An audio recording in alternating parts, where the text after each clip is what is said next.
গল্প তুমি আমার ভালোবাসা। গল্প পর্ব ২। লেখনীতে মুন্নি আক্তার, প্রিয়া। মৃন্ময়ের সাথে রিমির সম্পর্কটা বেশ কয়েকদিন ভালো চললেও ইদানিং ভালো যাচ্ছে না। রিমি চাইলেও মৃন্ময় কেন জানি সম্পর্কটা আগের মতো করতে পারছে না।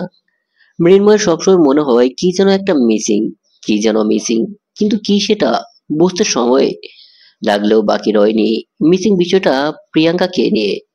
তা চাইলেও প্রিয়াকে নিয়ে কাটানোর স্বল্প স্মৃতিগুলো বারবার পিছু ডাকে মৃন্ময়কে। মনের বিরুদ্ধে সম্পর্ক আর এগিয়ে নিয়ে যেতে পারছে না। এটা যে এক নিদারুণ কষ্ট। এভাবেই ইচ্ছের বিরুদ্ধে ইগনোর করে চলছে রিমিকে। রাস্তার ফুটপাত ধরে হাঁটছিল রিমি আর মৃন্ময়। মৃন্ময় অন্যমনস্ক হয়ে হাঁটছিল। রিমি হাত ধরে বলল, কি ভাবছো? কই, কিছু না তো। সত্যি কিছু ভাবছো না? না। তারপর কিছুক্ষণ নীরবতা। হাঁটতে হাঁটতে একটা লেকের পাশে বেঞ্চিতে বসলো দুজনে। রিমি বসলো, মৃন্ময় একটা জিনিস খেয়াল করেছো কি? তুমি আগের মতো নেই। আগের মতো নেই বলতে? আগের মতো আমায় ভালোবাসো না। আমারও কেন জানি মনে হয় আমি খুব অন্যায় করে ফেলেছি। কার সাথে? প্রিয়ার সাথে। মানে? হ্যাঁ, অনেক বেশি কষ্ট দিয়ে ফেলেছি। জানি ওর সাথে অনেক অল্প সময় কাটিয়েছি, কিন্তু এই অল্প সময়ে আমার অনেক ভালো ভালো মুহূর্ত উপহার দিয়েছি। জানি না ওর মধ্যে কি এমন ছিল যেটা ওর প্রতি আমায় খুব বেশি টানতো। এখন আমি ফিল করতে পারি যে আসলে আমি ওকে কতটা ভালোবেসে ফেলেছি। মৃন্ময়, তুমি কি বলছো এসব? আমি ঠিকই বলছি রিমি। আমি এখন এটা উপলব্ধি করতে পেরেছি, আমি তোমায় নয় প্রিয়াকে ভালোবাসি। হয়তো দেরি হয়ে গিয়েছে বুঝতে, তবে আমি চাই সব ভুল বোঝাবুঝি মিটিয়ে ফেলতে। এমনটা করো না মৃন্ময়, আমি তোমাকে ভালোবাসি। কেমন ভালোবেসেছিলে আমায়? আমার সাথে রিলেশন থাকার পরও তুমি অন্য ছেলের সাথে রিলেশন করেছো। আমার সাথে প্রিয়ার বিয়ে ঠিক হওয়ার পর আমার কাছে কান্নাকাটি করেছো পায়ে ধরে। আমিও ইমোশনাল হয়ে গিয়েছিলাম তোমার কান্না দেখে, আর তাই এত বড় ভুলটা করে ফেলেছিলাম। আসলে এভাবে মিথ্যা সম্পর্ক আর রাখা সম্ভব না তোমার সাথে। আমায় ক্ষমা করো। এতটুকু বলে মৃন্ময় উঠে দাঁড়ায়, হাঁটা শুরু করে। গন্তব্য পিয়ার বাড়ি। পেছন থেকে রিমি অনেকবার ডাকা সত্ত্বেও পিছু ফিরে তাকায়নি মৃন্ময়। প্রিয়ার বাসায় গিয়ে দরজা নক করলো। দরজা খুলে দিল এক অপরিচিত মহিলা। ভদ্র মহিলা মৃন্ময়কে জিজ্ঞেস করলো, কাকে চাই? জি, প্রিয়া আছে। প্রিয়াকে? ওরা তো এই বাসাতেই থাকতো। সরি, চিনি না আমি। আমরা এই বাড়িতে নতুন এসেছি। তার মানে ওরা বাড়ি ছেড়ে চলে গিয়েছে? হয়তো। আচ্ছা ঠিক আছে, ধন্যবাদ। মৃন্ময় বাড়ি থেকে বেরিয়ে এলো। ভাবতে লাগলো, এই অল্প সময়ে বাড়ি চেঞ্জ করে ফেললো। এখন কার থেকে প্রিয়ার খবর নেবে? বাড়ির সামনে মস্ত বড় একটা মাঠ আছে। বিভিন্ন খেলাধুলা কিংবা সাংস্কৃতিক অনুষ্ঠান এখানেই হয়। বিকেলের দিকে ছোট ছোট বাচ্চারা খেলাধুলা করে। এদের মধ্যে একজনকে চিনে মৃন্ময়। প্রিয়ার সাথে একদিন কথা বলতে দেখেছিল। মৃন্ময় ছেলেটিকে ডেকে বলল, আই বেচি, প্রিয়া কোথায় বলতে পারবে? আপনারা তো বাড়ি ছেড়ে চলে গেছে। নতুন বাড়ি চিনো? না। তোমাদের বলে যায়নি কোথায় বাড়ি নিয়েছে? না, শুধু যাওয়ার আগে হাতে চকলেট দিয়ে বলেছিল, ঠিক মতো পড়বি, নিজের যত্ন নিবি, ভালো থাকিস। মৃন্ময় পেঁচিটার মাথায় হাত বুলিয়ে বলল, আচ্ছা। অজানা এক ভয়ে মৃন্ময়ের বুকে মোচড় দিয়ে উঠল। তবে কি মৃন্ময় হারিয়ে ফেললো প্রিয়াকে? মৃন্ময় ফোন বের করে প্রিয়ার নাম্বারে খুঁজতে লাগলো, কিন্তু পেল না। হুট করে মনে হলো রিমি প্রিয়ার সব ছবি নাম্বার ডিলিট করে দিয়েছিল। নিজের উপর নিজেরই রাগ হচ্ছিল মৃন্ময়ের। ফেসবুকে গিয়ে দেখলো আইডি ডিঅ্যাক্টিভ। খুঁজে বের করার সব পথ বন্ধ করে দিয়েছে প্রিয়া। অফিস টাইমগুলো এখন ভালোই কাটে প্রিয়ার। আগে খুব বেশি বিরক্ত লাগতো। এখন নতুন নতুন ফ্রেন্ড হয়েছে, কাজ করে, ওদের সাথে সময় কাটিয়ে দিব্যি চলে যাচ্ছে সময়। কিন্তু বছর মুখোমুখি হলেই ঝগড়া হবে। সেই প্রথম দিনের রাগ এখন পর্যন্ত ঝাড়ে বস। প্রিয়া শুধু মনে মনে বলে, চান্দু, একবার শুধু ভালো একটা চাকরি পাই, আপনার অফিসকে সালাম দিয়ে বিদায় হব। লাঞ্চ টাইমে ক্যান্টিনে যাচ্ছিল প্রিয়া, হঠাৎই সামনে পড়ে বস। তার পিএ এর সাথে হেসে কথা বলেছে। প্রিয়া সেখানে থমকে দাঁড়িয়ে থাকতে থাকে।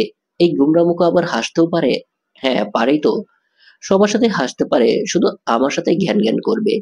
না জানি কোন জন্মের শত্রুতা তার সাথে। এর মধ্যে ফাহাদের সাথে প্রিয়ার চোখাচোখি হয়ে যায়। প্রিয়া দ্রুত চোখ সরিয়ে নিয়ে ক্যান্টিনে চলে যায়। সবাই খাবার খাচ্ছে। প্রিয়া গিয়ে পিতার পাশে বসলো। অফিসে একমাত্র পিতাই, পিতার সাথে প্রিয়ার সবচেয়ে ভালো সম্পর্ক। পিতা মুচকি হেসে বলল, লেট হলো কেন সুন্দরী? ওই একটু হয়ে গেল আর কি। একসাথে লাঞ্চ করার সময় আশেপাশের কলিগদের কথা কানে ভেসে আসছিল। আলোচনার টপিক হচ্ছে ফাহাদ। এক একজন এক এক কথা বলছে। কেউ বলছে বস কত হ্যান্ডসাম, কত কিউট। আরেকজন বলছে দেখ গিয়ে গার্লফ্রেন্ডও আছে হয়তো। আরেকজন বলছে এভাবে বলিস না, কষ্ট লাগে। সবার কথা শুনে প্রিয়া এটাই ভেবে পায় না ওই মানুষটার মধ্যে এমন কি আছে যে সব মেয়ে তাকে নিয়ে এমন মাতামাতি করছে। বিরক্তিকর একটা লোক। রাত 8টায় অফিস ছুটি হয়ে যায়। ফাহাদ গাড়ি নিয়ে গেটের কাছে যেতেই প্রিয়াকে দেখতে পায়। পেছন থেকে বলে, এই যে চাশমিশ, লেট লতিফ। প্রিয়া দাঁত কটমট করতে করতে তাকায়। ওই একটা দিনের মাসুল প্রতিটা মুহূর্তে দিতে হচ্ছে প্রিয়াকে। প্রিয়া বিড়বিড় করে বলল, আল্লাহ কোন কুলক্ষণে যে তার সাথে প্রথম সেদিন দেখা হলো। কিছু বলবেন? জি না। সবসময় কি আপনি লেট লতিফ? সবাই চলে গিয়েছে অথচ আপনি এখনো যাননি। পৃথার জন্য অপেক্ষা করছিলাম স্যার। কোথায় সে? ওই তো আসতেছে। ওকে, সাবধানে যাবেন। রাতে চোখে দেখান তো। প্রিয়ার মেজাজ আবার বিগড়ে যায়। মাছের কাঁটার মতো গলায় আটকে আছে, ইচ্ছে থাকলেও তুলে ফেলতে পারছে না। ফাহাদ বিশ্বজয়ের মুচকি হেসে বলল, আসি। প্রিয়া অস্পষ্ট স্বরে বলে ফেলল, আপনি গেলেই আমি বাঁচি শালা। তখন ওই ধুম করে ফাহাদ গাড়ি থামিয়ে দিল। প্রিয়ার যান তখন যায় যায় অবস্থা। না জানি কথাটা শুনে ফেলেছে। ফাহাদ গাড়ি থেকে নেমে প্রিয়ার সামনে দাঁড়ালো। চোখ থেকে সানগ্লাসটা খুলে পরিষ্কার করতে করতে প্রিয়াকে বলল, দুলাভাই চলেন বাড়ি যাই। ফাহাদের এমন কথায় আকাশ থেকে মনে হয় মাটিতে পড়ল। প্রিয়া এদিক ওদিক তাকিয়ে বলল, কাকে বলতেছেন স্যার? আপনাকে বলতেছি দুলাভাই। কি যাতা বলতেছেন? কে কার দুলাভাই? কে আবার? আপনি আমার দুলাভাই, আমি আপনার দুলাভাই হতে যাব কোন? কেন? আজব। ফাহাদ এবার ধমক দিয়ে বলল, তাহলে আমায় শালা বললেন কেন? প্রিয়া একটু চমকে গেল। তোতলাতে তোতলাতে বলল, ক ক ক ক কখন বললাম? কখন বললাম তাই না, আমি স্পষ্ট শুনেছি আপনি আমাকে শালা বলেছেন। আপনি ভুল শুনেছেন স্যার। কি? কি বললেন? আমি ভুল শুনেছি? দ্যাটস মিন আমি বয়রা? এই আয়মান চৌধুরী ফাহাদকে বয়রা বলা? প্রিয়া মিনমিন করে বলল, শুরু হয়েছে তার নাম নিয়ে মহাভারত যুদ্ধ শুরু করা। মুখে বলল, এমা সিসি, আমি আপনাকে বয়রা বলবো? এত সাহস আছে নাকি আমার? ফাহাদ এবার সানগ্লাসটা চোখে পড়তে পড়তে বলল, হ্যাঁ, এটা সবসময় মাথায় রাখবেন। সেই তো, কোথায় হাতি আর কোথায় হরিণ। ওয়েট ওয়েট, কে হাতি আর কে হরিণ? কেন স্যার, আপনি হাতি আর আমি হরিণ। স্টুপিড লেডি, আমায় দেখে হাতি মনে হলো আপনার? প্রিয়া মনে মনে বলল, হাতি তো দেখতে তাও সুন্দর আছে, আপনাকে তো আমার গন্ডার মনে হয়। ফাহাদ চেঁচিয়ে বলল, চুপ করে আছেন কেন? পরিস্থিতি সামাল দিলে প্রিয়া কাঁদো কাঁদো সুরে বলল, আপনি সবসময় আমার সাথে এমন করেন কেন স্যার? আমার ভয় করে তো। এই এই চুপ, রাস্তাঘাটে একদম কান্নাকাটি করবেন না। এর মধ্যে পৃথা দোকান থেকে চলে আসে। পৃথাকে দেখে ফাহাদ বলল, ওনাকে নিয়ে বাড়িতে যান। জি স্যার। ফাহাদ চলে যাওয়ার পরই প্রিয়া বড় বড় করে একটা নিঃশ্বাস নিল। পৃথা বলল, বসের সাথে কি কথা বলছিলি রে? কথা বললাম কই, ঝগড়া করছিলাম। কি বলিস স্যার, ঝগড়া করে কেন রে? তোদের কি মনে হয় তোদের বস দুধে দোয়া তুলসী পাতা? এক নাম্বার একটা বজ্জাত। প্রথম দিন থেকে জীবনটা তেজপাতা বানিয়ে খাচ্ছে। পৃথা দুষ্টুমি করে বলল, সবসময় বস তোর সাথে কেন ঝগড়া করে বলতো? ভালোবাসার পূর্ব লক্ষণ নয় তো? প্রিয়ার মুখের বর্ণ পাল্টে যায় এবার। আ- আনমনা হয়ে বলল, ভালোবাসা বলতে কোনো শব্দ নেই আমার জীবনে। লেট হয়ে যাচ্ছে, বাড়ি ফিরতে হবে। হুম, চল। প্রিয়া বাড়িতে গিয়ে ফ্রেশ হয়ে রুমের দরজা আটকে শুয়ে পড়ে। বুকের ভেতর অশান্তি হচ্ছে খুব। শোয়া থেকে উঠে বসে। এত কষ্ট হচ্ছে কেন? সারাদিনের ব্যস্ততায় সব ভুলে থাকা গেলেও রাতে কেন সব স্মৃতি এভাবে দুমড়ে মুচড়ে দেয়? রাতটা এত স্বার্থপর কেন? কেন সব অতীত পিছু ছাড়ছে না? ভালো থাকার অভিনয় করতে যে খুব কষ্ট হয়। আলমারি থেকে ডায়েরিটা বের করে প্রিয়া ডায়েরি লেখার স্বভাব ছোট থেকেই। জীবনের বেশিরভাগ ঘটনায় প্রিয়া ডায়েরিতে লিপিবদ্ধ করে রাখে। মাঝখানে বেশ কিছুদিন ডায়েরি লিখেনি প্রিয়া। পুরোনো ডায়েরিটা দেখে আপুর একটা কথা মনে পড়ে যায়। আপু বলছিল, যখন খুব বেশি মন খারাপ হবে তখন ডায়েরি খুলে নিজের লেখাগুলো পড়বি, হয়তো কষ্ট হবে কিন্তু এটা বুঝতে পারবি লাইফে কি কি তুই ডিজার্ভ করিস আর কতটা রিকভার করতে পেরেছিস। ডায়েরির প্রথম মাঝখানে কয়েকটা পেজ পড়েই দম আটকে আসে প্রিয়ার। এই কষ্টগুলো এত অসহনীয় কেন? ডায়েরি না পড়ে এবার প্রিয়া লেখা শুরু করে। লিখতে লিখতে কখন যে টেবিলে ঘুমিয়ে পড়েছে খেয়াল করেনি প্রিয়া। ঘুম ভাঙে সকালে মায়ের ডাকে। ঘড়ির দিকে তাকিয়ে দেখে 9টা বাজে। হায় আল্লাহ, এত বেলা হয়ে গিয়েছে। ঠিক সময়ে যদি আজ পৌঁছাতে না পারি তাহলে বস আজ আমায় পাউডার ছাড়াই ওয়াশিং মেশিনে ধুবে। প্রিয়া তাড়াতাড়ি উঠে দরজা খুলে দিল। আলমারি থেকে কাপড় নিতে নিতে মাকে বলল, এত দেরিতে কেউ ডাক দেয়? মারবো এক চর, সেই 7টা থেকে ডাকছি, তুই তো উঠিসনি ঘুম থেকে। প্রিয়া আর কিছু না বলে তাড়াতাড়ি গোসল করতে চলে যায়। সমনে বিদায় না খেয়ে বাড়ি থেকে বেরিয়ে যায়। বাড়ির ভেতর থেকে বোঝাই যাচ্ছিল যে বাইরে বৃষ্টি হচ্ছে। আবার বাড়িতে এসে ছাতা নিতে হলো। মা পেছনে পেছনে গিয়ে বলল, আজ তো হিজাবও পরলি না, খেলিও না, খাবারটা নিয়ে যা, ওখানে গিয়ে খাস। আর হিজাবও দিয়ে দিলাম, চুল শুকালে পরে নিস। তোর আবার হিজাব ছাড়া নাকি আনিজি লাগে? মা নামের এই মানুষটা কি করে যে এত খেয়াল রাখতে পারে। প্রিয়া শুধু একটা পার্স নিয়ে বের হয়েছিল। মা ভ্যানিটি ব্যাগ এগিয়ে দিল। ভ্যানিটি ব্যাগের ভিতর পাঁচটা ঢুকিয়ে প্রিয়া অফিসের উদ্দেশ্যে রওনা দিল। সকাল 10টা 20। সবাই অফিসে এসে কাজ শুরু করে দিয়েছে। প্রিয়ার চেয়ারটাই ফাঁকা। ফাহাদ তার প্রিয়কে তোমাকে ডেকে বলল, এই চেয়ার ফাঁকা কেন? কে আসেনি? স্যার, প্রিয়া আসেনি। কেন? তা তো জানি না স্যার। এই মেয়েটা অল টাইম লেট করে আসে। এটাকে অফিস আর অ্যালাউ করা যাবে নাকি? এখন আমাকে সেটাই ভাবতে হবে। ও আসলে আমার রুমে পাঠিয়ে দিবে। কাজটা কি পেয়েছে ও? খামখেয়ালি। এসব খামখেয়ালিপনা আমার অফিসে চলবে না একদম। নিয়ম, টাইমিং সব যদি মানতে পারে তবে কেবল এই অফিসে চাকরি করতে পাবে, নয়তো নয়। ফাহাদের রুমের সাথে ব্যালকনিতে মতো জায়গা আছে যেটা কাঁচ দিয়ে আবৃত। ওখানে দাঁড়িয়ে দাঁড়িয়ে বৃষ্টি দেখছিল আর কফি খাচ্ছিল ফাহাদ। হঠাৎ ওই বাহিরে চোখ আটকে যায় সাদা থ্রি পিস পরা একটা মেয়ের দিকে। ছাতার কারণে মুখটা দেখা যাচ্ছে না, তবে মেয়েটা অফিসের দিকেই এগিয়ে আসছে। কে এই মেয়ে? মেয়েটা কি আমার অফিসেরই? ফাহাদ দ্রুত নিচে নামলো, কিন্তু বিধিবাম মেয়েটাকে আর পেল না। ফাহাদ ভাবতে লাগলো, কে এই মেয়ে, কেন আমার এমন লাগলো? মেয়েটাকে দেখার জন্য আমি নিচ পর্যন্ত নেমে গেলাম। প্রিয়া অফিসে আসতেই পৃথা প্রিয়ার কাছে এসে বলল, আজ তো তোর খবর আছে রে প্রিয়া। কেন? আবার জিজ্ঞেস করছিস কেন? আজও তুই লেট করে আসছিস। বস আজ বস আজ খুব ক্ষেপে আছে তোর উপর। এবার বোধহয় তোর চাকরিটা নিয়ে টানাটানি পড়ে গেল। বলিস কি রে? এখন তো আমি অন্য কোথাও চাকরির জন্য ট্রাই করি নাই। যদি চাকরিটা চলে যায়? ফাহাদের বিয়ে তোয়া এসে বলল, প্রিয়া স্যার, প্রিয়া স্যার তোমায় ডেকেছিল। জি ম্যাম, যাচ্ছি। একটু টাইমিং মেনে চলতে পারো না? Sorry ma'am. আমাকে সরি বলে কি হবে? দেখো স্যার কি করে। স্যার কিন্তু খুব রেগে আছে। প্রিয়া ভয়ে ভয়ে স্যারের পকেট দিকে আগায়। হাত পা ভয়ে সমানে কাঁপছে।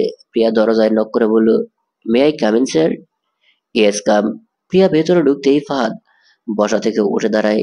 প্রিয়ার সাথে সাথে কানে ধরে বলে, সরি সরি সরি, এবারের মতো ক্ষমা করে দিন প্লিজ। আর কখনো লেট হবে না। প্রয়োজনে ইচ্ছা মতো আপনি আমায় বকেন। আজ আমি একটু টু শব্দ করবো না। যে শাস্তি ইচ্ছে হয় দেন, কিন্তু চাকরিটা কেড়ে নিন না, প্লিজ প্লিজ।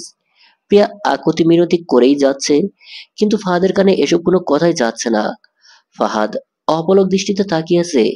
বৃষ্টিতে আধা ভেজা হয়ে এসেছে। দ্বিগুণ লম্বা চুলগুলো থেকে টপ টপ করে পানি পড়ছে। চোখে মুখে বৃষ্টির পানির ফোঁটা ছড়িয়ে ছিটিয়ে আছে। সামনের কাটা চুলগুলো কপালে গালে লেপ্টে আছে। ফাহাদ মনে মনে বলে ফেলে, এই তো আমার সেই বৃষ্টি ভেজা সাদা পরী, যাকে দেখে আমার হৃদস্পন্দন 1 সেকেন্ডের জন্য থেমে গিয়েছিল।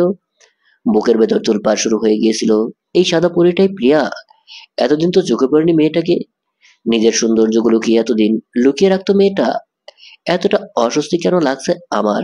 আজ লেট করে আসার কারণে কি ওকে আমার চোখে বিঁধলো? আচ্ছা, এক পলক দেখে কি ভালোবাসা যায়? তবে কি এই মেয়েটা আমার ভালোবাসা? হাজারো কথা ভেবে যাচ্ছে ফাহাদ। প্রিয়া তখনও কান ধরে দাঁড়িয়ে আছে। ফাহাদের কোনো রেসপন্স না পেয়ে প্রিয়া কাঁদো কাঁদো স্বরে বলল, এবারের মতো ক্ষমা করা যায় না? ফাহাদের কল্পনার ঘুর কাটলো। প্রিয়ার মুখের দিকে তাকালো। বাচ্চাদের মতো ঠোঁট বাঁকিয়ে কান ধরে আছে। ঠোঁটের নিচে গাঢ় কালো একটা তিলও আছে। বাঁকানো ঠোঁট জোড়া হাত দিয়ে ধরে বলতে ইচ্ছে করছে, এভাবে কেঁদো না গো, তাহলে যে তোমার প্রেমের অতল সাগরে ডুবেই মরে যাব, যেটা তুমি জানতেও পারবে না। প্রিয়ার মনটা খারাপ হয়ে গেল। প্রিয়া মনে মনে ভেবে নিল, এবার আর চাকরি বাঁচানো যাবে না, সব চেষ্টাই তো বৃথা গেল। হুট করে মাথায় একটা বুদ্ধি এলো, কান ধরে উঠবস করলে কেমন হয়। যেই ভাবা সেই কাজ। প্রিয়া কান ধরে উঠবস করতে লাগলো। এবার পা শব্দ করে হেসে দিল, হাসতে হাসতে বলল, এখনো বাচ্চা রয়ে গেছেন। প্রিয়া আবার একটু স্বস্তি পেয়েছে, এবার হেসেছে, মানে চাকরিটা বাঁচানো যেতে পারে, তবে এত সহজে যে বস ছেড়ে দিবে না এটাও জানে প্রিয়া। একটা দোলাই তো দিবেই, অবশ্য সেটার জন্য মানসিক প্রস্তুতি নিয়েই এসেছে প্রিয়া। ফাহাদ হাসি থামিয়ে বলল, কিছু দিয়ে মাথাটা মুছে নিন, নয়তো ঠান্ডা লেগে যাবে। ফাহাদের কথা শুনে প্রিয়ার মাথাটা ভন ভন করে ঘুরলো। এটা স্বপ্ন নাকি সত্যি? চোখ দুইটা বড় বড় করে তাকিয়ে আছে প্রিয়া। ফাহাদ মুচকি হেসে বলল, এভাবে ড্যাব ড্যাব করে তাকিয়ে আছেন কেন? আপনি কি ফাহাদ স্যার নাকি ভূত? আমি ফাহাদের ভূত। এবার আপনার ঘাড় মটকাবো। আমি কি আপনাকে একটু টাচ করতে পারি স্যার? ফাহাদ ভ্রু কুঁচকে বলল, কেন? দেখতাম আপনি সত্যিই মানুষ নাকি ভূত। ফাহাদ এবার শব্দ করে জোরে জোরে হাসলো। প্রিয়া নিজেই নিজের গালে চিমটি দিল। ও বাবা গো! ফাহাদ হাসি থামিয়ে বলল, কি হলো? আমি তো বাস্তবেই আছি। তার মানে আপনি যা বললেন সত্যি? হ্যাঁ। এত অবাক হওয়ার কি আছে? কিন্তু স্যার, কিন্তু কিন্তু সব পরে হবে। এখন যান, মাথাটা মুছে নিন।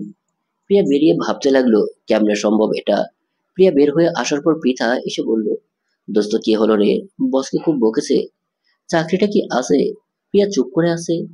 কিরে বল না, স্যার কি বললো? বললো কিছু দিয়ে মাথাটা মুছে নিতে, নয়তো ঠান্ডা লেগে যাবে। অ্যাঁ, এটা কিভাবে সম্ভব? স্যার যে হুঙ্কার ছেড়েছিল, আমরা তো ভেবেছিলাম আজ তুই শেষ। তুই কি মজা করছিস প্রিয়? আরে না রে, মজা কেন করব, সত্যি বলছি, স্যার এটাই বলেছে। আমার তো বিশ্বাস হচ্ছে না রে প্রিয়। আমারও প্রথম বিশ্বাস হয়নি রে। প্রতিটা দিন হন্যে হয়ে খুঁজেছি প্রিয়াকে মৃন্ময়। যে নিজ থেকে হারিয়ে যায় তাকে খুঁজে পাওয়া যে বোকামি, এটা মৃন্ময়ের অবাধ্য মন বুঝতেই চাচ্ছে না। আজ অনেকদিন পর ল্যাপটপ ওপেন করে মৃন্ময়। মৃন্ময়ের হার্টবিট বেড়ে যায়। ল্যাপটপের ওয়ালপেপারে যে প্রিয়ার ছবি ছিল, এটা তো ভুলে গিয়েছিল মৃন্ময়। প্রিয়ার হাসিমাখা মুখটা দেখে মৃন্ময়ের প্রতিটা হৃদস্পন্দন জানান দেয়, ভালোবাসি প্রিয়া।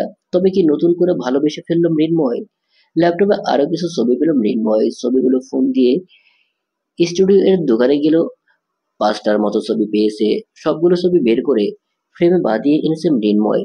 মৃন্ময়ের বেডরুম জুড়ে এখন শুধু প্রিয়ার ছবি। প্রিয়ার একটা ছবিতে চুমু খেয়ে বলল, ভালোবাসি। মৃন্ময়ের মা ঘরে ঢুকে বলল, এমন পাগলামির মানে কি মৃন্ময়? কোনটা পাগলামি মা? এটা তোমার চোখে পাগলামি হতে পারে, কিন্তু আমার কাছে আমার ভালোবাসা। হারিয়ে বুঝে লাভ কি? সমস্যা নেই তো, খুঁজে বের করে নেব। যদি অন্য কারো হয়ে যায়? এত অল্প সময়ে ডিসিশন নেওয়ার মতো মেয়ে প্রিয়া না। একবার শুধু দেখা পাই, প্রয়োজনে পা ধরে ফিরিয়ে আনবো। পেছন থেকে মৃন্ময়ের বন্ধু সাদিক বলল, সেদিনও তুই প্রিয়ার পা ধরেই মাপ চেয়েছিলি। সেদিন মাপ চেয়েছিলি ছেড়ে যাওয়ার জন্য, আর এখন চাইবি ভালোবাসার জন্য। দেখ সাদিক, ভুল তো মানুষই করে, তাই না? না জানা ভুলগুলো ক্ষমা করা যায়, কিন্তু জেনে শুনে ভুলগুলো ক্ষমা করা যায় না। সেদিন কিন্তু একবারের জন্য তুই ওর কথা ভাবিসনি। আমি জানি উত্তর দেওয়ার মতো কিছুই নেই আমার কাছে। এখন আমি জানি আমি ভালোবাসি প্রিয়াকে, আর ওকে।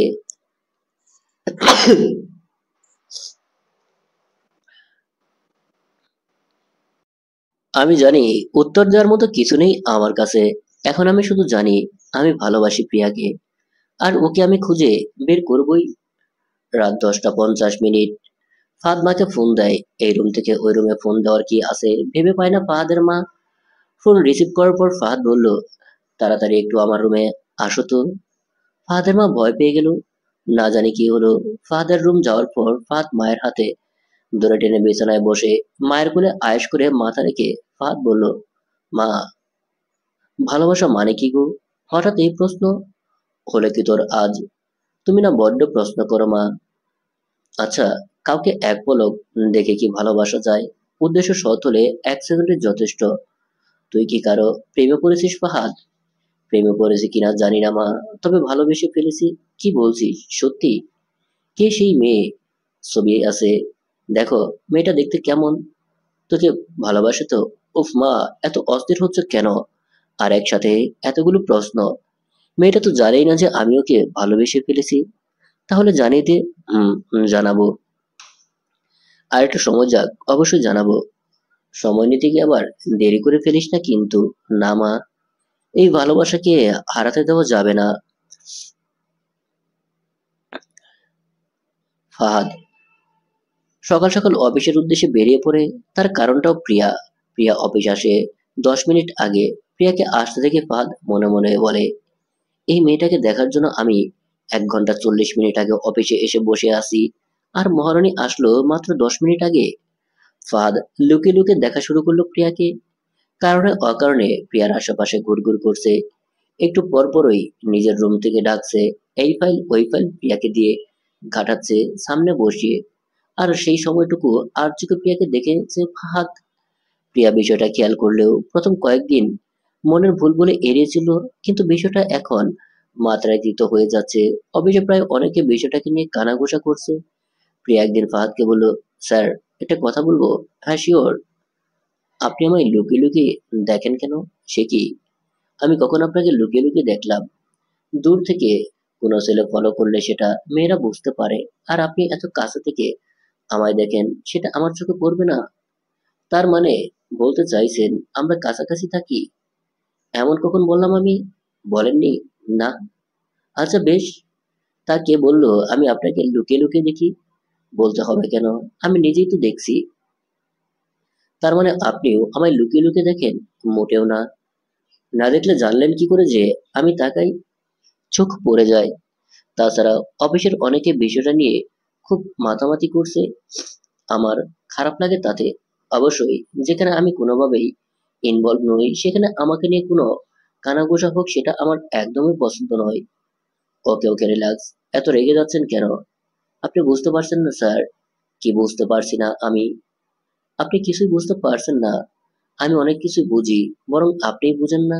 ধ্যাত, আপনার সাথে কথা বলা আর কলা গাছের সাথে কথা বলা একই কথা। প্রিয়া রাগ করে চলে গেল। আর ফাহাদ হেসে দিল। মেয়েটাকে এতদিন চুপচাপ স্বভাবের মনে হলেও বেশ রাগ আছে দেখা যাচ্ছে। তারপরের দিন থেকেই প্রিয়া অফিসে আসা বন্ধ করে দেয়। একদিন, 2 দিন করে পেরিয়ে যায়। যখন সময়টা 1 সপ্তাহ চলে যায়, তখন ফাহাদ মনে ভয় ঢোকা শুরু করে। কি করবে কিছু বুঝে উঠতে পারছিল না। তবে কি প্রিয়া চাকরিটা ছেড়ে দিল? ভালোবাসা পাওয়ার আগে কি হারিয়ে গেল? না, এসব কিছু ভাবতে পারছে না ফাহাদ। এক অজানা ভয় মনের মধ্যে।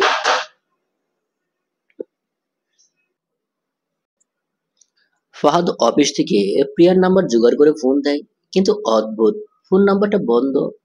হলো কি মেয়েটার? এবার ফাহাদের মনটা উতলা হয়ে পড়লো। কি করবে না করবে কিছু মাথায় ঢুকলো না। রুমের মধ্যে একা একা পায়চারি করছিল। ফাহাদের মা এসে বলল, কি হয়েছে তোর? কয়েকদিন ধরে তোকে অস্থির দেখাচ্ছে। ফাহাদ মায়ের হাত জোরে ধরে বলল, মা, আমি বোধহয় প্রিয়াকে হারিয়ে ফেলেছি। মানে? কি হয়েছে? আজ 7টা দিন হয়ে গেল প্রিয়া অফিসে আসে না। কোনো খোঁজ খবর নেই। ফোন নাম্বারটা পর্যন্ত বন্ধ। এত চিন্তা করিস না বাবা, হয়তো কোনো সমস্যা হয়েছে। কিন্তু তো আমি করতে চাই মামা।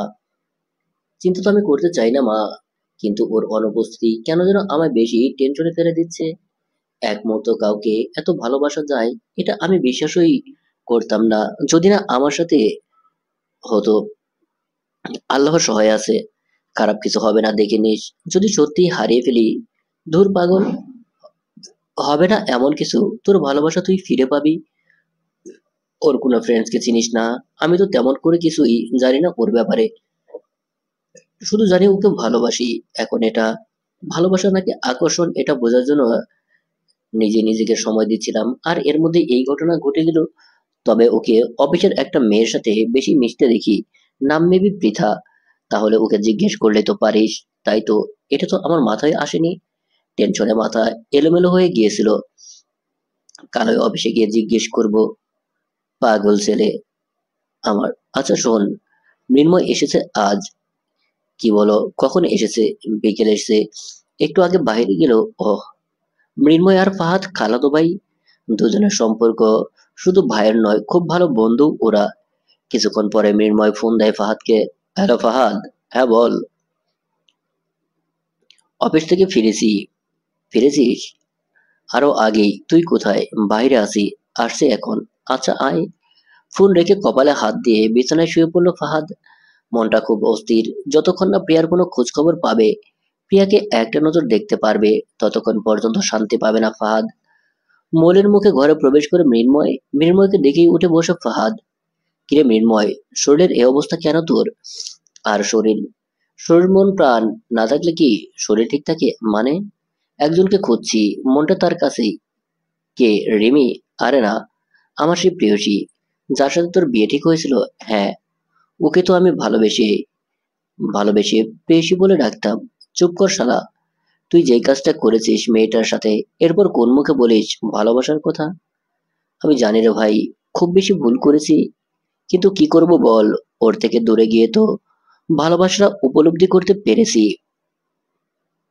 মৃন্ময়ের কথা শুনে দীর্ঘশ্বাস ছাড়ল ফাহাদ। ভালোবাসা বুঝি এমনই, দূরে গিয়ে ভালোবাসার গভীরতা অনুভব করা যায়। তো কোথায় খুঁজছিস তাকে? পৃথিবীটা গোল, একটা সময় ঠিকই পেয়ে যাব। ছবি আছে, থাকলে দেখা। ওহ, ছবি না, আমার প্রেয়সীকে সামনে এনে দেখাবো। দেখবি কত সুন্দরী সে। তাই? ছবি না দেখে দেখালে নাই। আমার এত ইন্টারেস্ট নেই অন্য কাউকে দেখার। তবে তার প্রেয়সী যত সুন্দরী হোক না কেন, আমার দেখা সেই সাদা পরীর মতো সুন্দরী নয়। সাদা পরী কোথায় পেলি তুই? আর কথাবার্তা এমন কেন? কেন? কেমন যেন প্রেম প্রেম গন্ধ পাচ্ছি। ওরে, এটা প্রেম নয়, ভালোবাসা। কিন্তু আমারও যে তোর মতো দশা। কেন, কি হয়েছে? হারিয়ে ফেলেছি পরীটাকে। কিভাবে? নিরু- নিরুদ্দেশ হয়ে গেছে। ভালোবাসার কথা জানানোর আগেই পাখি ফুরুত। এখন তোর মতোই দেবদাস হয়ে খুঁজছি। হায়রে কপাল, দুই বাইরের ফোড়া কপাল। বুঝলি, আল্লাহ যে কবে পাইয়ে দিবে তাদের, আশা ছাড়ছি না। ভালোবাসার টানে হলেও খুঁজে বের করবই। দুজনে গল্প করতে করতে শুয়ে পড়লো। রাতে খেলেও না, খাবে আর কি। দুজনেই তো খুশিতে পেট ভরে গেছে। ভালোবাসার মানুষের কথা মনে পড়লে নাকি অদ্ভুত এক ভালো লাগা তৈরি হয়। আর তখন খাওয়ার প্রয়োজন হয় না, পেট আপনা আপনি ভরে যায়। সে রাতে দুই ভাই মিলে জম্পেশ আড্ডা দিয়েছে। দুজনের আড্ডায় মানুষটাই তাদের ভালোবাসা। মানুষটা এক, অনুভূতিগুলো আলাদা, যেটা জানেও না দুই ভাই। কি জানি কি আছে, কি কপালে। পরের দিন সকালে রেডি হয়ে অফিসে গেল ফাহাদ। অফিসে গিয়েই আগে পৃথাকে খুঁজলো। পৃথা তখনও অফিসে আসেনি, তাই তুয়াকে বলে রেখেছিল পৃথা আসলে জানাতে। অফিসে আসার পর পৃথা আর যাওয়া লাগেনি, ফাহাদও এসে পড়েছে। এই নিয়ে 10 বার আসা যাওয়া হয়ে গেছে। পৃথাকে দেখি এগিয়ে গেল ফাহাদ। পৃথা বলল, সরি স্যার, আমি এখনো যাচ্ছিলাম। না সমস্যা নেই, আসলে একটা কথা জিজ্ঞেস করার জন্য ডেকেছিলাম। জি স্যার, বলুন। আসলে, ফাহাদ আমতা করে করতে লাগলো। অবশেষে সব লাজ লজ্জা কাটিয়ে বলে ফেললো, প্রিয়ার কি হয়েছে? অফিসে কেন আসছে না?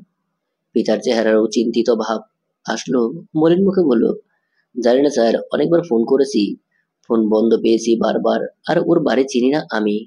ও। ফাহাদ চলে যাচ্ছিল। আস্তে আস্তে সব আশার আলোই যেন নিভে যাচ্ছিল। হুট করে প্রিয়ার মুখে শুনতে পেল, প্রিয়া। ফাহাদ ব্রুকুসকে পেছনে তাকালো। হার্টবিট বেড়ে গিয়েছে ফাহাদের। প্রিয়া এসেছে। ফাহাদের মতো খুশি মনে হয় আর কেউ নেই আজ। পরক্ষণে আবার রাগও হলো। এতদিন কষ্ট দেওয়া, এর শাস্তি তো পেতেই হবে। ফাহাদের প্রিয়ে তুয়াকে ডেকে বলল, প্রিয়াকে আমার রুমে পাঠিয়ে দাও। Okay sir. কিছু সময় পর প্রিয়া ফাহাদের রুমে যায়। আজ কিছুই বলছে না প্রিয়া। ফাহাদ ভেবেছিল সেদিনের মতো হয়তো বাচ্চামো করবে, বকবক করবে, কিন্তু এমন কিছু করেনি প্রিয়া। শুধু চুপ করে দাঁড়িয়ে আছে। মুখে কোনো চঞ্চলতা নেই। আগের থেকে শুকিয়ে গিয়েছে, চোখের নিচে কালো দাগ পড়েছে। অজানা ভয়ে বুকে মোচড় দিয়ে উঠল ফাহাদের। কি হয়েছে প্রিয়ার? প্রিয়া চুপচাপ দাঁড়িয়ে আছে। ফাহাদ বলল, এতদিন অফিসে আসেননি কেন? সমস্যা ছিল। কি সমস্যা? প্রিয়া আবার উত্তর দিল না, মাথা নিচু করে দাঁড়িয়ে আছে। ফাহাদ আবার বলল, আমি কিছু জিজ্ঞেস করেছি। কি সমস্যা ছিল যে এতদিন অফিসে আসলেন না? একটা ফোন করে তো মানুষ জানায়। ফোনটা পর্যন্ত বন্ধ করে রেখেছিলেন আপনি। কি সমস্যা আপনার বলেন? আমার অফিসে কাজ করতে ভালো লাগে না নাকি আমায় বিরক্ত লাগে? আপনার দিকে তাকাই বলে খুব সমস্যা? ধমক দিয়ে কথা বলে বলল ফাহাদ। ফাহাদের কথাকার অধিকার স্পষ্ট, কিন্তু কিসের অধিকার সেটা বোঝে না প্রিয়া। ফাহাদের ধমকে প্রিয়া কেঁদেই দিল। ফাহাদ জারি দিয়ে বলল, কিছু বললেই শুধু ফ্যাস ফ্যাস করে কাঁদে। এছাড়া আর কিছু পারেন না? কি হয়েছে সেটা তো বলবেন। প্রিয়া কাঁদতে কাঁদতে বলল, সরি সরি, আর এমন হবে না। আমি ইচ্ছে করে এতদিন অনুপস্থিত ছিলাম না। দয়া করে শেষবারের মতো একটা সুযোগ দিন প্লিজ। ফাদ মনে মনে বলল, আমি কি বলি আর সে কি বোঝে। ওরে জ্বালা, আমি কি একবারও বলেছি যে অফিস থেকে বের করে দেবো? আমার যে টেনশন হয় সেটা এই মেয়ে বোঝে না। এত অবুঝ কেন এই মেয়ে। ফাদ যথাসম্ভব দ- রাগ দমিয়ে বলল, আচ্ছা, আপনি এখন যান। প্রিয়া চলে যাওয়ার পর ফাহাদ মাকে ফোন দিল। হ্যালো মা। হ্যাঁ বল। পেয়ে গেছি মা, পেয়ে গেছি। কি পেয়ে গেছিস? আমার সাধুপুরীকে পেয়ে গেছি মা। অফিসে এসেছে। হ্যাঁ মা। তাহলে তো আমার ছেলেটা আজ খুব খুশি। অনেক খুশি মা। কিন্তু কিছু একটা গন্ডগোল আছে মা। কিসের গন্ডগোল? প্রিয়ার চোখ মুখ কেমন জানি, কি জানি হয়েছে, কিন্তু সেটা বলছে না। হয়তো পারিবারিক কিছু, তাই তোকে বলেনি। তাছাড়া তুই ওর বস, তোকে কি আর সব বলবে নাকি? তাহলে কি করে জানবো? ওর কোনো ফ্রেন্ড যেন আছে, ওকে দিয়ে জিজ্ঞেস করা। এটা করা যেতে পারে, কিন্তু মা, পৃথা বিষয়টা কিভাবে নেবে সেটাই তো বুঝতেছি না। অফিসের বস অফিসের একজনকে পছন্দ করে, ভালোবাসা বিষয়টা কেমন জানি না। এখানে কেমন জানি, জানির কি আছে? কে কিভাবে নিবে সেটা তার বিষয়। তোর কাজ হচ্ছে তুই কিভাবে প্রিয়ার সব ইনফরমেশন নিবি। এখন ওর ইনফরমেশন তো আর ও নিজে এসেই দিবে না, তাই না? এজন্য অবশ্যই ওর কাছের কারো সাহায্য দরকার তোর। আর ওর কাছের কেউ বলতে তুই শুধু প্রীতাকেই চিনিস। সো তোকে সাহায্য করতে পারলে পৃথাই পারবে। প্রয়োজনে ওকে জানা, ও তোকে সাহায্য করতে পারবে। ভালোবাসাকে পাওয়ার জন্য যা যা করা লাগে করবি, যেটা সবাই দুদিন পর এমনিতেই জানবে। সেটা না হয় দুদিন আগেই কেউ জানো। ওহ মা, সত্যি তুমি বেস্ট। এজন্য বোধ হয় আমার কোনো বেস্ট ফ্রেন্ড নেই। যার বেস্ট ফ্রেন্ডের মতো মা আছে, তার আবার কোনো বেস্ট ফ্রেন্ডের দরকার হয় নাকি? লাভ ইউ সো মাচ মা। পাগল ছেলে আমার। Love you too. এখন যা, কাজে লেগে পড়। যথা আজ্ঞা মেরি আম্মি যান। রেস্টুরেন্টে অপেক্ষা করছে পৃথা। কিছুক্ষণ পরে ফাহাদ আসে। ফাহাদকে দেখে পৃথা দাঁড়িয়ে পড়ে। ফাহাদ মুচকি হেসে বলল, আরে বসো বসো। রেস্টুরেন্টে এত ফর্মালিটি দেখাতে হবে না। সমস্যা নেই স্যার। ফাহাদ বসতে বসতে বলল, এখানে আসার জন্য কোনো সমস্যা হয়নি তো? না স্যার, আসলে যে কথাগুলো বলবো সেগুলো অফিসে বলার মতো নয়, তাই এখানে ডেকেছি। সমস্যা নেই স্যার, আপনি বলুন। অ্যাকচুয়ালি কথা বলার টপিক হচ্ছে প্রিয়া। প্রীতা মুচকি হেসে বলল, এটাই আন্দাজ করেছিলাম। মানে? না মানে, প্রায় দেখতাম আপনি লুকিয়ে লুকিয়ে প্রিয়াকে দেখেন। ফাদ লজ্জায় মাথা চুলকালো। আসলে কি জানো পৃথা, কখনো ভাবতে পারিনি এভাবে কাউকে ভালোবেসে ফেলবো। সেই বৃষ্টিতে সাদা ড্রেস, আতভেজা অবস্থায় দেখি কি যে হলো আমার। এখন ধ্যান জ্ঞানে শুধুই প্রিয়া। তাহলে ওকে বলছেন না কেন? বলবো, আসলে আমি সেরকম ভাবে প্রিপেড নই তো, তাই চাচ্ছিলাম একটু সময় নিতে। ও আচ্ছা, এই কয়দিন ও অফিসে আসেনি কেন জানো? না স্যার, অনেকবার জিজ্ঞেস করেছি, বলেনি। বলেছে পরে বলবে। তবে মুখ দেখে মনে হয়েছে যাই হোক না কেন ভালো কিছু হয়নি। ফাদ চিন্তিত স্বরে বলল, এক কাজ করবে, কাল কি হয়েছে তা জানার জন্য ওকে ফোর্স করবে। যেভাবেই হোক ওর থেকে কথা আদায় করবে।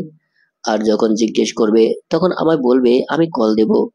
তুমি শুধু ফোনটা লাইনে রেখো। আচ্ছা। আর হ্যাঁ, প্লিজ এসব কিছু আগেই কাউকে জানিও না, এমনকি প্রিয়াকেও না। Okay sir, thank you.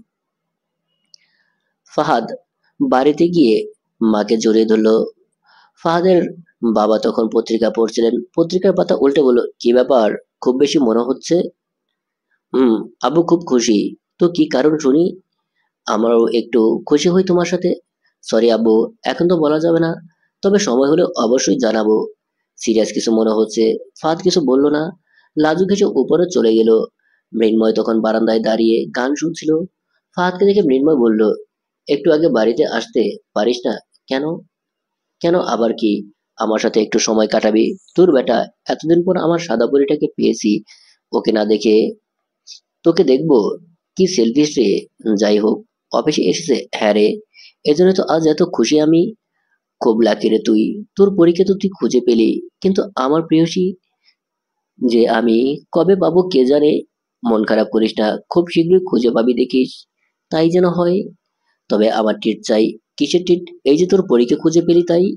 ও আচ্ছা, এই ব্যাপার। ওকে খাওয়াবো, যত খেতে পারিস খাওয়াবো, কিন্তু আজ না ভাই, কাল খাওয়াবো। আজ খুব টায়ার্ড আমি। কাল অফিস 5টায় ছুটি দিব, তখন বাইরে যাব কেমন? অফিস থেকে 40 মিনিট লাগে যেতে, একটু রেস্টুরেন্ট আছে, দারুণ সব খাবার পাওয়া যায়। ওকে ডান। পরের দিন লাঞ্চ টাইমে খুব খুব ফোর্স করেছে পৃথা প্রিয়াকে। ফাহাদ তখন ফোনের লাইনের আছে, সব শুনছে। প্রিয়া বলতে নারাজ, বারবার কথা ঘোরানোর চেষ্টা করছে। পৃথা এবার ইমোশনাল ব্ল্যাকমেল করে বলল, তুই কি আমার একটু বিশ্বাস করিস না প্রিয়? আমার সাথে কি শেয়ার করা যায় না? উল্টাপাল্টা ভাবিস না পৃথা। এই নতুন জগতে আমার বন্ধু বলতে শুধু তুই আছিস, আমার আপন, যাকে আমি সব শেয়ার করি। কিন্তু এই বিষয়টা তুই সহ্য করতে পারবি না, তাই আমি বলতে চাচ্ছি না। যেটা তুই সহ্য করতে পেরেছিস সেটা আমি পারবো না। তোর সাথে ঘটে যাওয়া ঘটনা তুই সহ্য করতে পারলেও আমিও পারবো। আফটার অল তুই আমার ফ্রেন্ড, আমার বেস্ট ফ্রেন্ড। প্লিজ বল কি হয়েছে? প্রিয়ার চোখ দুটো ঝাপসা হয়ে আসছে, গলাটা ধরে আসছে। ধরা গলায় প্রিয়া বলল, সব শেষ হয়ে গিয়েছে রে পৃথা। নতুন জগতে নতুন ভাবে বাঁচার সব আশা নিভে গিয়েছে, সব। আমি সত্যি একটা অলক্ষী। ওই দিন অফিস থেকে বাড়িতে গিয়ে দেখি দুই ভাবির বাবা মা আর ভাই এসেছে। আমার দুই ভাবি সম্পর্কে আপন বোন। ছোট ভাইয়া আর ছোট ভাবির রিলেশন ছিল। তখন প্রস্তাবের মাধ্যমে বাড়ির দুই মেয়েকে আমার দুই ভাইয়ের বউ করে আনে। আমি তাদের সাথে কুশল বিনিময় করে আমার রুমে চলে যাই। ভাবির ছোট ভাই আমায় আগে থেকে পছন্দ করতো, যেটা আমি জানতাম, তাই সব সময় এড়িয়ে চলতাম।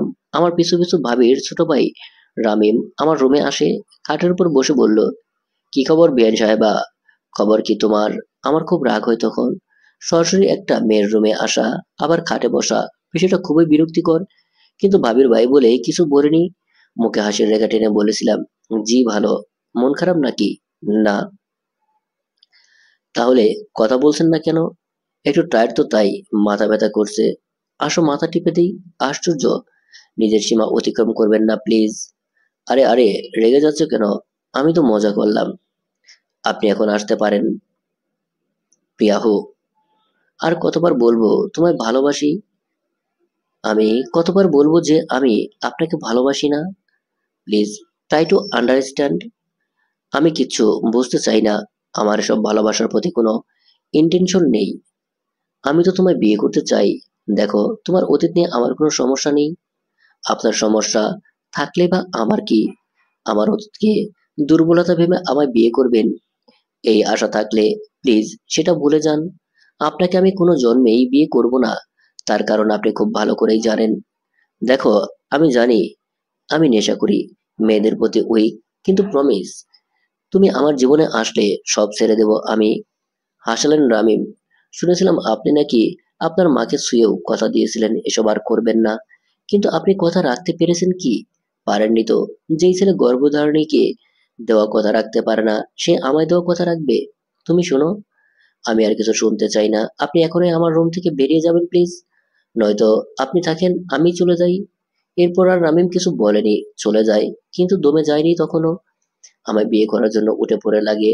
আমার দুই ভাবিকে বিষয়টা জানায়। ভাবিরা তাদের আদরের ভাইয়ের আবদার রাখতে গিয়ে আমার কথা ভাবা ভুলে যায়। ভাইয়াদের বিষয়টা বোঝায়। আমি রাজি ছিলাম না বিধায় ভাইয়েরা কেউ রাজি হয়নি। কিন্তু ভাবিরা এমন কি বুঝেছে কে জানে। আর রামিমও এত ভালো মানুষ সাজার অভিনয় করলো যে ভাইয়েরাও রাজি হয়ে যায়। সবাই মিলে আমাকে বোঝাতে শুরু করে, আমার অফিসে আসা বন্ধ করে দেয়। আমি জেনে শুনে অমন একটা লোককে কি বিয়ে করতাম? বল, আমি রাজি হইনি।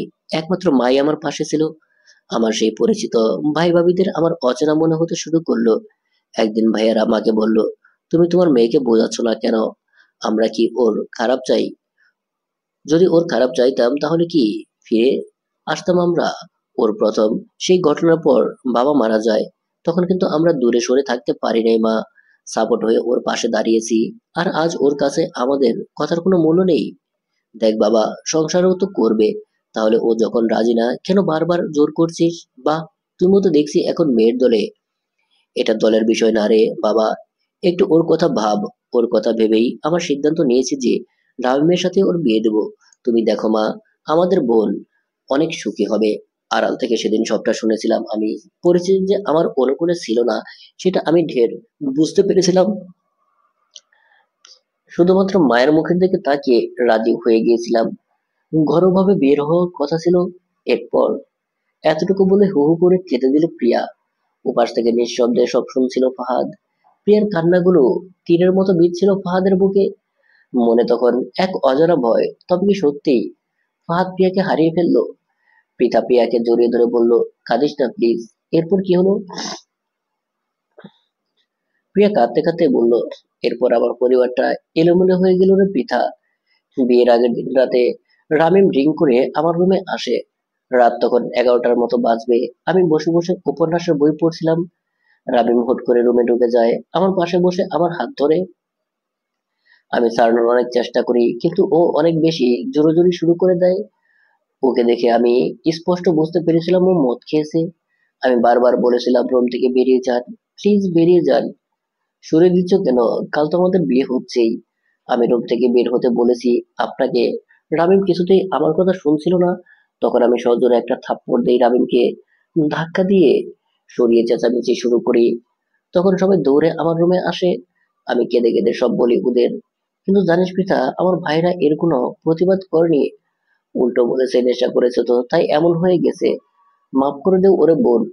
রাউমের মন ব্যবহারে যতটা না কষ্ট পেয়েছিলাম, তার চেয়ে অনেকগুলো বেশি কষ্ট পেয়েছিলাম ভাই ভাবির কথায়।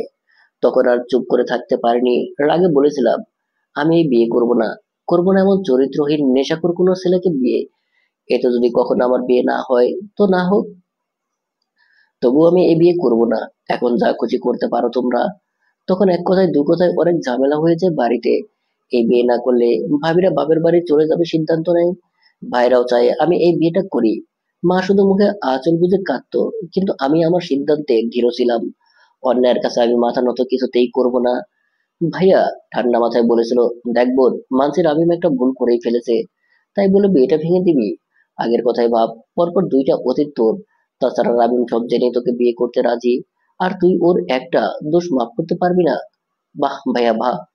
কয়লা দুলে যেমন ময়লা যায় না, তেমনি খারাপ সময় পাশে দাঁড়ালেই ভাইয়ের দায়িত্ব পালন করা যায় না। আমার বিয়ে দিতে চাচ্ছ নাকি কুরবানি দিতে চাইছো তোমরা? আমি মেয়ে বলে সব সময় স্যাক্রিফাইস আমাকেই করতে হবে? কেন? সবসময় আমি কেন? প্রয়োজনে সারা জীবন এভাবেই থাকবো। তবু এমন চরিত্রহীন কাউকে আমি বিয়ে করব না। তুই কি চাস আমরা আবার আগের মতো আলাদা হয়ে যাই? ভয় দেখাচ্ছ? আমি আর ভয় পাই? পাই না ভাইয়া। বিয়ের প্রায় 1 বছরের মাথায় দুই ভাই মিলে কৌশলে আলাদা হয়ে গিয়েছিলে। বলেছিল অফিস থেকে ট্রান্সফার করা হয়েছে। মাসে একটা খবরও নিতে না। আমি বুঝতাম না ভেবেছো। তখন কি তোমাদের ছাড়া থাকিনি? থেকেছি তো। এরপর আব্বু মৃত্যুর পর আবার ফিরে এলে। মনে হয়েছিল পৃথিবী ফিরে পেয়েছি আমি। কিন্তু আমি তো ভুলছিলাম। তোমরা শুধরাওনি ভাইয়া, তোমরা শুধরাওনি। ভাবির আগে গজগজ করতে করতে বলেছিল, এইটুকুন একটা মেয়ের কাছে আমাদের এত কথা শুনতে হচ্ছে। তোমাদের কথায় ফিরে আসছিলাম, আর এখন তোমরাই, তোমার ওই বোন এসব কথা শোনাচ্ছে। নিজের ছোট বোনের মতো ভালোবেসেছিলাম, আর তোমার বোন এর প্রতিদান দিচ্ছে এখন। ভাবি, আমার আপু কিন্তু কখনোই এই অন্যায়কে প্রশ্রয় দিত না। এটা সত্যি যে যে কয়টা দিন একসাথে ছিলে, সে কয়টা দিন শুধু আপুর মতোই না, মায়ের মতো ভালোবেসেছো। তাহলে এখন এমন চেঞ্জ হয়ে যাচ্ছ কেন ভাবি? ভাবির আর কোনো উত্তর পাইনি। তারা চলে যাওয়ার জন্য রেডি। ভাইদের বলেছিলাম, তোমরা নিঃসংকোচে চলে যেতে পারো, আটকাবো না। ছোট ছোট বাচ্চা আছে তোমাদের। আমাদের জন্য নিজেদের পরিবার নষ্ট করো না। মাকে নিয়ে আমি ভালো থাকবো। জানিস পিতা, তখন মুখে এটাও বললেও মনে মনে বলেছে, ভাইয়া প্লিজ যেও না, প্লিজ যেও না। কিন্তু আমাকে অবাক করে দিয়ে সবাই চলে গেল। তখন থেকে মাকে নিয়ে আমার একলা জীবন। প্রিয়া আবার জোরে জোরে শব্দ করে কাঁদছে। প্রিয়াকে শক্ত করে জোরে জোরে রেখেছে পৃথা। পৃথাও কাঁদছে। কি করে একটা মানুষ এত কষ্ট সহ্য করতে পারে? ক্যান্টিনে অনেক মানুষ জড়ো হয়ে গেছে। ফোনের ওপাশে ফাহাদও কাঁদছে। ভাবতে পারছে না মেয়েটার এতটা কষ্ট। ইচ্ছে করছে রামিম ছেলেটাকে খুন করে ফেলতে। ওপাশ থেকে মানুষের হইচই শোনা যাচ্ছে। সবার চোখে মুখে কৌতূহল, কি হয়েছে? এই মুহূর্তে পরিস্থিতি সামলাতে হবে। ফাহাদ ভালো করে চোখ মুছে নিল। এরপর ক্যান্টিনে গিয়ে বলল, কি হয়েছে কি এখানে? এত হইচই কেন? আর ক্যান্টিনে কি সবার লাঞ্চ টাইম যে পেরিয়ে গেছে সে খেয়াল কি আছে কারো? যাও সবাই যে যার কাজে। ফাহাদের দলকে সবাই চলে যায়। ক্যান্টিন এখন পুরোপুরি শান্ত। ফাহাদ ইশারায় পৃথাকে চলে যেতে বলল। পৃথা চোখ মুছতে মুছতে বেরিয়ে গেল। প্রিয়াও চোখ মুছতেছে, কিন্তু বারবার চোখে পানি এসে পড়ছে। কাঁদতে কাঁদতে হেঁচকি উঠে গিয়েছে।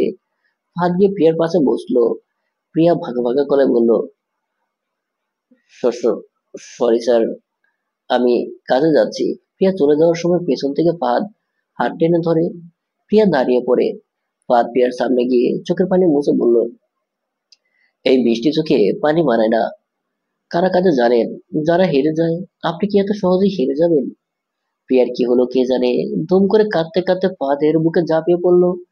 কেন সব সময় আমার সাথেই এমন হতে হবে কেন? ফাহাদ প্রিয়ার মাথায় হাত বুলিয়ে বলল, কামডাউন প্রিয়া। প্রিয়া ফাহাদকে ছেড়ে দিয়ে দৌড়ে চলে যায়। রেস্টুরেন্টে বসে আছে ফাহাদ আর মৃন্ময়। খাবার অর্ডার দেওয়া হয়েছে। মৃন্ময়ের মন খারাপ। কালই ওকে বাসায় ব্যাক করতে হবে। বিজনেসের একটা কাজে বাইরে যেতে হবে। বাবার আদেশ বলে কথা। খাবার সামনে থাকা সত্ত্বেও মৃন্ময় চুপ করে বসে আছে। ফাহাদ মৃন্ময়কে ধাক্কা দিয়ে বলল, কিরে, খাচ্ছিস না কেন? ভালো লাগছে না? আরে, খেয়ে তো দেখ। এই রেস্টুরেন্টের খাবারগুলো জাস্ট ইয়াম্মি। মন ভালো না থাকলে কি খেতে ইচ্ছে করে? আরে মন খারাপ করছিস কেন?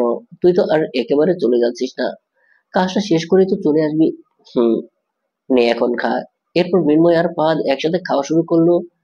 বাড়িতে কোনো বাজার নেই। ফ্রিজও সম্পূর্ণ ফাঁকা। সব খুঁটিয়ে খাটিয়ে দেখে প্রিয়া মাকে বলল, ও মা, ঘরে তো কোনো বাজার নেই। হ্যাঁ রে, বাজার করতে হবে। আজ ডিম রান্না করেছি, রাতে এগুলো দিয়েই আমাদের চলে যাবে। কাল আমি বাজার করে আনবো। কাল কখন বাজার করবে আর কখন রান্না করবে? আমি বরং যাই, পাশের বাজার থেকে কিছু কিনে আনি। না না, তোকে বাজারে যেতে হবে না। কেন? কেন আবার কি? আমি বারণ করেছি তাই? বারণ করলেই হবে? খেতে হবে না? তুমি টিভি দেখো, আমি শুধু যাবো আর আসবো। তাহলে আমাকেও তোর সাথে নিয়ে চল। তুমি আবার কষ্ট করে যাবে কেন? তুমি বাসায় থাকো। যখন মাসকাবারির বাজার করব, তখন দুজন একসাথে যাব। কেমন? প্রিয়া একটা ব্যাগ নিয়ে বাজারের উদ্দেশ্যে বেরিয়ে পড়ে। নতুন জায়গা খুব একটা চিনে না প্রিয়া। ফুটপাত ধরে হাঁটছিল, টুকটাক বাজার করে বাসায় ফিরছিল। হাতে ঘড়ির দিকে তাকিয়ে দেখলো সন্ধ্যা 7টা বাজে। এখনো কপতি হাত ধরে হেঁটে যাচ্ছে। কেউ বা রিক্সায় চড়ে ঘুরে বেড়াচ্ছে। পাশে খেয়াল করলো একটা ছেলে একটা মেয়েকে হাত ধরে রাস্তা পার করে দিচ্ছে। দৃশ্যটা দেখে প্রিয়ার ভেতর থেকে একটা লম্বা দীর্ঘশ্বাস বেরিয়ে আসে। প্রিয়া আর সেদিকে খেয়াল না করে হাঁটা শুরু করে। ফাহাদ আর মৃন্ময় খাওয়া শেষ করে রেস্টুরেন্ট থেকে বেরিয়ে আসে।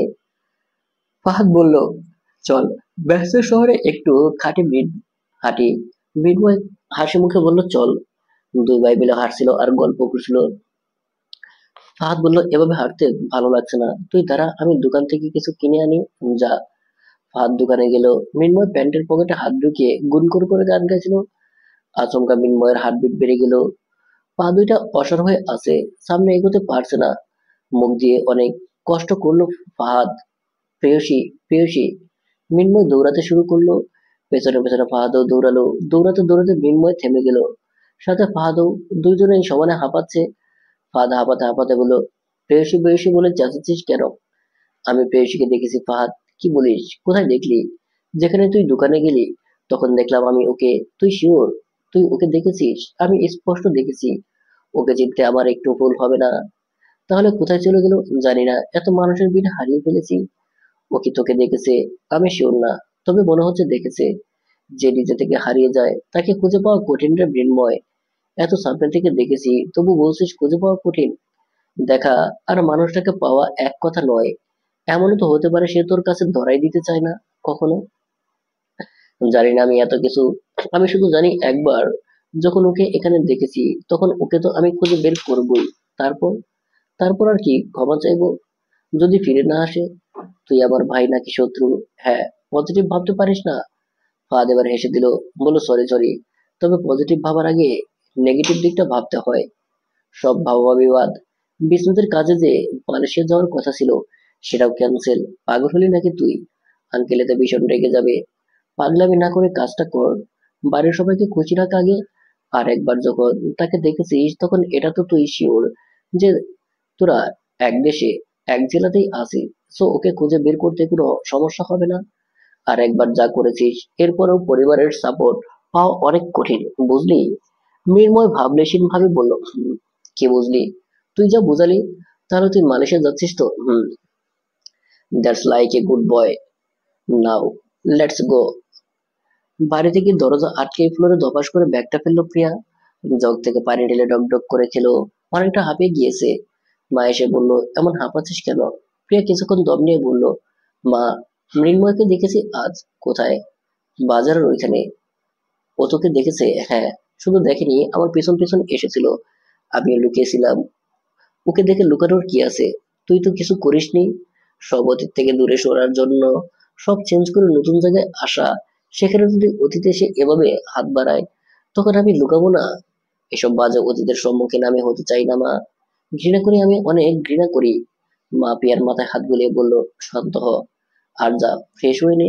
অতীত চাইলেও আর তোকে ছুতে পারবে না।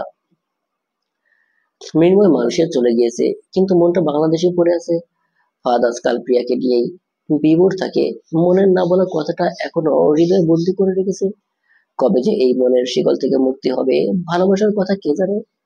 অফিস থেকে একটা ট্যুরের ব্যবস্থা করা হয়েছে সিলেটে। প্রিয়া প্রথমে যেতে একদম রাজি হয়নি। ফাহাদ এদের টোপ হিসেবে কাজ লাগালো পৃথাকে। পৃথাকে দিয়ে রাজি করালো। বাসে বসে যে যার মতো আনন্দ করছে, আর ফাহাদ চুপিসারে দেখছে প্রিয়াকে। কি অদ্ভুত বিষয় হচ্ছে, কেউ সেটা বুঝতেই পারছে না।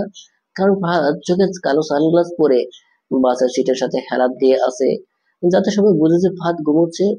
স্পষ্ট পৌঁছে সবাই স্পটে পৌঁছে সবাই ফ্রেশ হয়ে আগে খেয়ে নিল।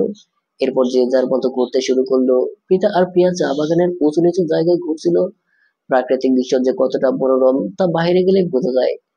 পিতার ফোন আসায় পিতা ফোনে কথা বলছিল, আর প্রিয়া অন্যমনস্ক হয়ে হাঁটছিল। মনটা বিষণ্ণ খুব। হুট করে ফাহাদ পেছন থেকে বলে, কি ম্যাম, মন খারাপ? প্রিয়া পিছনে তাকিয়ে দেখলো ফাহাদ। উহ, মন খারাপ না? সত্যি? হুম। একটা কথা বলি। জি। আমি যদি আপনাকে তুমি করে ডাকি, তাহলে কি কোনো সমস্যা? প্রিয়া মুখ কুঁচকে তাকালো, বলল, না, সমস্যা হবে কেন? আপনি তো পিঠাকেও তুমি করে ডাকেন। ফাদের মুখটা ফ্যাকাশে হয়ে যায়। মনে মনে বলল, এই মেয়েটা এত আনরোমান্টিক। কিসের সাথে কি তুলনা করে? আরে, আমি কি পিতাকে ভালোবেসে তুমি ডাকি নাকি? প্রিয়া আবারও হাঁটা শুরু করলো। সাথে ফাহাদও হাঁটছে। ফাহাদের মাথায় দুষ্ট বুদ্ধি এলো। জোরে জোরে চেঁচিয়ে বলল, সাপ সাপ। ফাহাদের সাথে প্রিয়াও জোরে জোরে চেঁচতে লাগলো। সাথে বাচ্চাদের মতো লাফাতে লাগলো। প্রিয়ার এই অবস্থা থেকে ফাহাদ হাসতে হাসতে শেষ। বিষয়টা প্রিয়া খেয়াল করে থেমে গেল। ভ্রু কুঁচকে বলল, আপনি হাসছেন কেন? আর কোথায় সাপ? ফাহাদ হাসতে হাসতে বলল, হাসছি তোমার বাচ্চামো দেখে। তোমার মধ্যে কত সৌন্দর্য লুকায়িত, কিন্তু তুমি যে কেন তা প্রকাশ করো না, আল্লাহ মালুম। প্রিয়া কথাটাকে এড়িয়ে গিয়ে বলল, সাপ কোথায়? সাপ নেই তো। তবে আপনি যে সাপ সাপ বলে চেঁচালেন, সেটা তো তোমার রিয়াকশন দেখার জন্য করেছি। আর আর ফাহাদ চোখে মুখে দুষ্টুমির রেখা ফুটিয়ে বলল, আর ভাবলাম যে তুমি ভয় পেয়ে একটু জড়িয়ে ধরবে বলেই। ফাহাদ ঠোঁট কামড়ে হাসতে লাগলো। প্রিয়া চোখ মুখ কুচকে বলল, নির্লজ্জ। ফাহাদ ডান হাত বুকের বাপাশে রেখে বলল, আয় হায়, এভাবে বলো না, প্রেমে পড়ে যাব। প্রিয়া আর কিছু না বলে হাঁটা শুরু করলো। সন্ধ্যায় গানের আসর বসিয়েছে সবাই মিলে। যে যে গান পারে সবাই গান গাইতে আড্ডা দিচ্ছে। আড্ডার এক ফাঁকে অফিসের অন্যান্য বসরা সবার উদ্দেশ্যে বলল, তোমরা কি জানো যে তোমাদের বস মিস্টার ফাহাদ যে খুব ভালো গান করে? গান কিন্তু তার স্বপ্ন। ফাহাদ বলল, এটা কি হলো? এবং ভাসানো। কিন্তু মনে মনে ফাহাদ খুশি হলো। এই সুযোগে গানের মধ্যে ইশারা ইঙ্গিতে প্রিয়াকে ভালোবাসার কথা জানাবে। উপস্থিত সকালে বলল, তাহলে স্যার, একটা গান হয়ে যাক। ফাহাদ হেসে বলল, হোক তাহলে। ফাহাদ গিটার নিয়ে টুংটাং আওয়াজ তুলল। ফাহাদের সরাসরি বসে আছে প্রিয়া। প্রিয়ার সাথে বসে আছে পৃথা। ফাহাদ গাওয়া শুরু করলো, তোমার নামের রৌদ্র, আমি ডুবেছি সমুদ্র, জানি না যাব কতদূর এখনো। তোমার নামের রৌদ্রে আমি ডুবেছি সমুদ্রে, জানি না যাব কত দূরে এখনো। আমার পুরো কপালে, আর আমার সন্ধে কপাল সকালে। তুমি কেন এলে জানি না, এখনো ফোন দিয়ে আটে মন পালাবার। বন্দি আছে কাছে এসে তোমার, যদি সত্যি জানতে চাও, তোমাকে চাই, তোমাকে চাই। যদি মিথ্যে মানতে চাও, তোমাকেই চাই। হুম। যদি সত্যি জানতে চাও, তোমাকেই চাই, তোমাকে চাই। যদি মিথ্যে মানতে চাও, তোমাকেই চাই। চলবে। প্রিয় দর্শক, গল্পটা কেমন লাগলো তা অবশ্যই কমেন্ট করে জানাবেন। ভালো থাকবেন, সুস্থ থাকবেন। আল্লাহ হাফেজ।